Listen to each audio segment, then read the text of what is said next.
Happy week 9, everybody. Welcome back post Milton. Hope everybody is doing well. As I mentioned last week when school closed down, I'm not officially moving any due dates because the semester is going to end at the same time no matter what we do. So I'm not going to move things around. However, obviously, if you need to turn something in late from last week, that is absolutely fine. No penalties or anything like that. Feel free to let me know, but you also don't need to check in unless you just really want to verify that that is true. But everything should be fine. I do want to apologize because I am still I'm still working on those definition essays, and I really apologize. I wanted to get those back to you. I always try to get things back within a week, and it's just this semester has just been a little cuckoo crazy.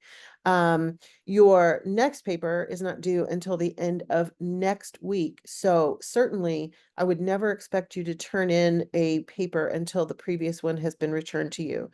I am almost through with them. So if you haven't gotten a grade yet, you will be over the next couple of days.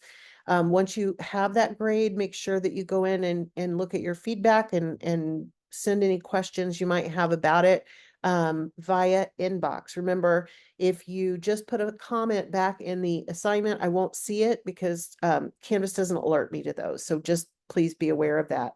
So there's not a lot of new stuff going on this week. But I'm still gonna, we'll still take a look at the weekly stuff so that we know where we are. As I mentioned, we are in week 9, which means this is the week that you're going to complete the comparison contrast paper, and you have another grammar review to do as well. So that's really the only things going on, which means the only new readings, and they're not really readings, but are the grammar items. So if you scroll down to week 9, it is the last one that's published right now. I will be publishing the rest of them shortly. So the week 9 learning materials are not really new other than the grammar reviews, but it does have you link back to the comparison contrast information, both in Lumen Learning and in the LibGuide. And then, of course, there is the assignment sheet as well as the sample paper to review. So you have those.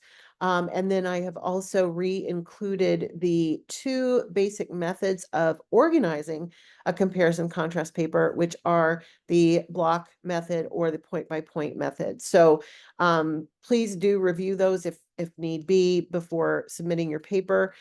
Just as a reminder, the sample paper does look very much like your paper will look, but it is about it's about Valentine's Day, which is not one of the potentials.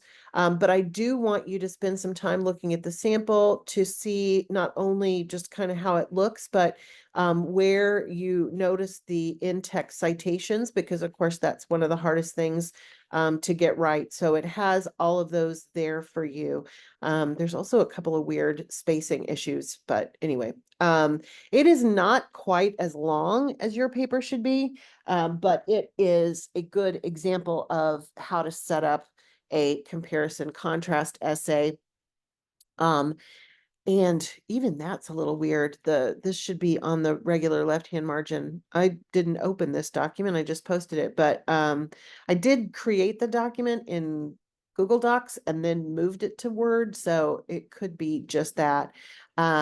If you want a totally clean copy, let me know. I can always send you the actual document, and we can fix those things. But anyway, it will definitely give you a good view of what the paper should look like.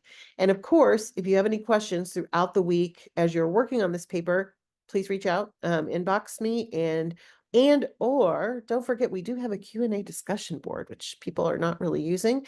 But if it's a question about the assignment, it might benefit your classmates. So feel free to post it there as well.